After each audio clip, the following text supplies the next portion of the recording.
নমস্কার, তারাবাম সেবাশ্রম ইউটিউব চ্যানেলের পক্ষ থেকে আপনাদের সকলকে জানাই সুস্বাগতম। আমি শ্রী হিরণময় শাস্ত্রী। আজকে আমি আপনাদের অম্বুবাচীর সময়সূচি এবং সেই বিষয়ে কিছু সংক্ষেপে আলোচনা করে শোনাবো। তাই ভিডিওকে স্কিপ করবেন না। একটি ভিডিওর মাধ্যমে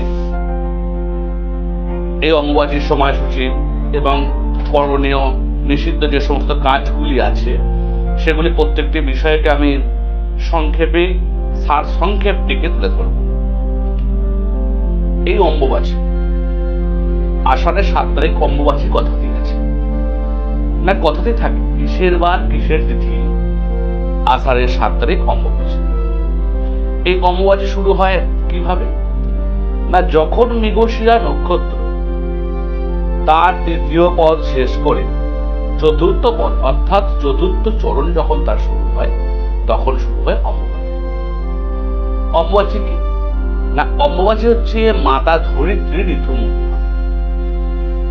এই ঋতুমুখী বা রজস্বলা কথা কি আমরা জানি, যিনি সন্তান জন্ম দেন তিনি ঋতুমুখী বা রজস্বলা।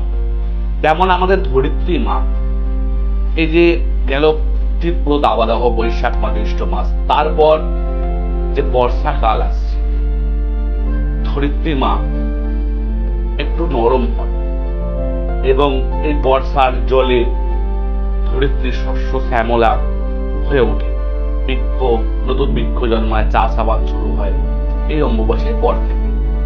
এক কথায় আষাঢ় মাস বর্ষাকাল আমরা জানি, সেই অনুযায়ী আমরা বলতে পারি যে ধরিত্রী শস্য শ্যামলা বসুন্ধরা হয়ে ওঠেন এই অম্বুবাচীর পর থেকে। অর্থাৎ বর্ষবতী মা ধরিত্রী মা ঋতুমুখী হচ্ছেন, তারপর তিনি শস্য শ্যামলা অর্থাৎ সন্তানদের জন্য সমস্ত কিছু দান করছেন। এই অম্বুবাচী আসামের কামাখ্যা ধামে, এখানে দেবী সতী অঙ্গের জনি পড়েছিল নীলাচল পর্বতে, সেখানে খুব বড়সড় করে অম্বুবাচী পূজা এবং মেলার আয়োজন করা হয়ে থাকে। প্রত্যেক বছরের মতো খুব বড় সমারোহে এই উৎসব পালিত হয়। ওখানে বলা হয় যে ওই অম্বুবাচী চলাকালীন যে জলিপীঠ আছে সেখান থেকে লাল জলের প্রস্রবণ বইতে থাকে, বলা হয় নাকি মা রজস্বলা হয়ে আছে। এটাকে অম্বুবাচী বলা হয়। কোনো কোনো জায়গাতে আবার অনেকে চলতি ভাষায় অমাবতীও বলে থাকে। এই সময় সাধু সন্ন্যাসীরা প্রত্যহ রান্না করে কোনো খাবার খান না, কারণ ধরিত্রী মায়ের কষ্ট হয়। এই অম্বুবাচী চলাকালীন সময় কোনো নতুন শুভকর্ম বা মৃত্তিকা খনন, ধরিত্রী মাকে কষ্ট দেওয়া কাজ করা উচিত একদমই না, কারণ ধরিত্রী মা কষ্ট পাবে। যেমন যে নারী বা যে মহিলা রজস্বলা তিনি যেমন একটা কষ্ট ভোগ করেন, তেমন এই সময় ধরিত্রী মা রজস্বলা হয়ে যায়, তাকে যদি আমরা আঘাত করি তিনি কিন্তু কষ্ট প্রাপ্ত। তাই এই সময়তে কোনো খনন কার্য করা হয় না, নির্মাণ কার্য করা হয় না, সমস্ত কিছুকে বন্ধ রাখা হয়েছে। কারণ কি না, ধরিত্রী মা কষ্ট পাবে।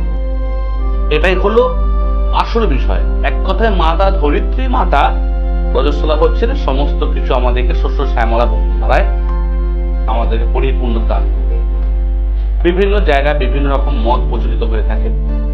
এই অম্বুবাচী চলাকালীন সময় দেবী মূর্তিকে লাল কাপড় দিয়ে ঢাকা থাকে, অনেক অনেক তীর্থক্ষেত্রে থাকে, অনেক অনেক জায়গায় থাকে না। যেখানে প্রচলিত আছে সেখানে থাকে, যেখানে প্রচলিত নেই সেখানে থাকে।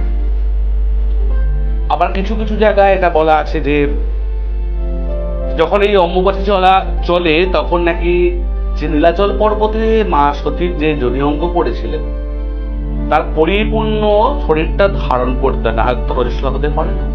তাই যত জায়গায় সতী অঙ্গ পড়ে সেগুলো নাকি একত্রিত হয় নাকি মাতা রজস্বলা।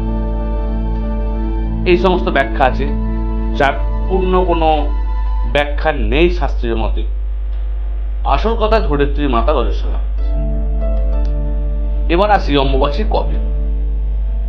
এই বছর অর্থাৎ ইংরেজি 2025 সাল, বাংলা 1432 সালে অম্বুবাচী শুরু হচ্ছে 22 জুন 2025, বাংলার 7ই আষাঢ় 1432 রবিবার দুপুর 2:57 থেকে অম্বুবাচী শুরু হচ্ছে এবং এই অম্বুবাচী তিথি শেষ হচ্ছে 25শে জুন 2025 বাংলার 10ই আষাঢ় 1432 বুধবার 3:21 অম্বুবাচী শেষ হচ্ছে। এই সময় এই অম্বুবাচী চলাকালীন সময় কোন কোন কাজগুলি আপনারা করবেন না? এই অম্বুবাচী চলাকালীন সময়ে কোনো খনন কার্য করবেন না, কোনো নির্মাণ কার্য করবেন না, অম্বুবাচী চলাকালীন সময়ে কোনো নতুন কর্ম আরম্ভ করবেন না। অম্বুবাচী চলাকালীন সময়ে আপনারা চেষ্টা করবেন সম্পূর্ণরূপে নিরামিষ আহার করার। অম্বুবাচী চলাকালীন সময়ে যারা সাধু সন্ন্যাসী বা বিধবা মহিলারা আছেন, আপনারা যেটা প্রচলিত হয়ে থাকে যে টাটকা রান্না করে না খাওয়া, অর্থাৎ বসুমতী ধরিত্রী মাতার উপর কোনো আগুন না যাতে কষ্ট না দেওয়া হয়, সে একটা প্রচেষ্টা আপনারা করবেন। এই অম্বুবাচী চলাকালীন সময় অবশ্যই মাদক দ্রব্য থেকে আপনারা বিরত থাকতে হবে, খুব ভালো ফল পাবেন। অম্বুবাচী চলাকালীন সময় যেখানে প্রচলিত আছে, এমন প্রচলিত কথাগুলি আছে বা প্রচলিত প্রথাগুলি আছে যে দেবী মূর্তি ঢাকা হয়ে থাকে, সেই বিষয়টাকে বলি যে এই অম্বুবাচী চলাকালীন সময়ে যে আপনাদের গুরু মন্ত্র আপনারা যত সাধ্য জপ, গুরু মন্ত্র সে আপনার গুরু বাবা হোক বা গুরু মা হোক, যিনি আপনার গুরু, তার মন্ত্র আপনারা যথাসাধ্য যতটা সে আপনারা প্রয়োজন মতো জপ করতে হবে। এই সময় অবশ্যই ঠাকুর মন্দিরের মধ্যে আপনারা ধূপ দ্বীপ অবশ্যই নিয়মমাফিক ভাবে জ্বালাবেন। যেগুলো বিশেষ করে যদি আপনারা এই বিষয়টি পালন করে থাকেন, এটা প্রচলিত আছে, কিন্তু এটা পালন না করলেও কোনো একটা সমস্যা তেমন না। যদি আপনারা কোনো দেবী মূর্তিকে পূজা না করেন, অবশ্যই যেগুলো দেবতার মূর্তি সেগুলো আপনারা যদি উপবাস দেবেন না, অবশ্যই সেই বিষয়গুলিতে আপনার লক্ষ্য রাখবেন। এই বিশেষ ব্যাপারগুলি আর দীর্ঘায়িত করলাম না। নীলাচল পর্বতে কামাখ্যা ধামে অম্বুবাচীর মেলা হয়, খুব বড় সমারোহ হয়। সেখানে দেবীর সতীঅঙ্গ পড়েছে, খুব বড় মাত্রায় একটা অনুষ্ঠানের আয়োজন করা হয়ে থাকে। সেখানে আপনারা অম্বুবাচী উৎসব পালন করতে যেতে পারেন এবং বিভিন্ন তীর্থক্ষেত্রে এখানে অম্বুবাচী হয়, সেখানে আপনারা অবশ্যই একটা বড় কথা বলে রাখি, অম্বুবাচী চলাকালীন সময় অবশ্যই আপনারা কিন্তু আম এবং দুধ খাবেন। কোনো দেবতা বা দেবীর উদ্দেশ্যে আম দুধ নিবেদন করবেন, অর্পণ করবেন, তারপর সেটা আপনারা খাবেন। সর্প দোষ বা সর্প ভয় নিবারণ হওয়ার জন্য এই অম্বুবাচীর সময় কিন্তু অবশ্যই আম দুধ খাওয়া উচিত, অবশ্যই উচিত আম দুধ খাওয়া। ভিডিওটিকে আর দীর্ঘায়িত করলাম না। 7 তারিখ অম্বুবাচী শুরু হচ্ছে রবিবার এবং 10 তারিখ অর্থাৎ বুধবার অম্বুবাচী শেষ হচ্ছে। আপনারা অম্বুবাচী পালন করুন, সকলে ভালো থাকুন।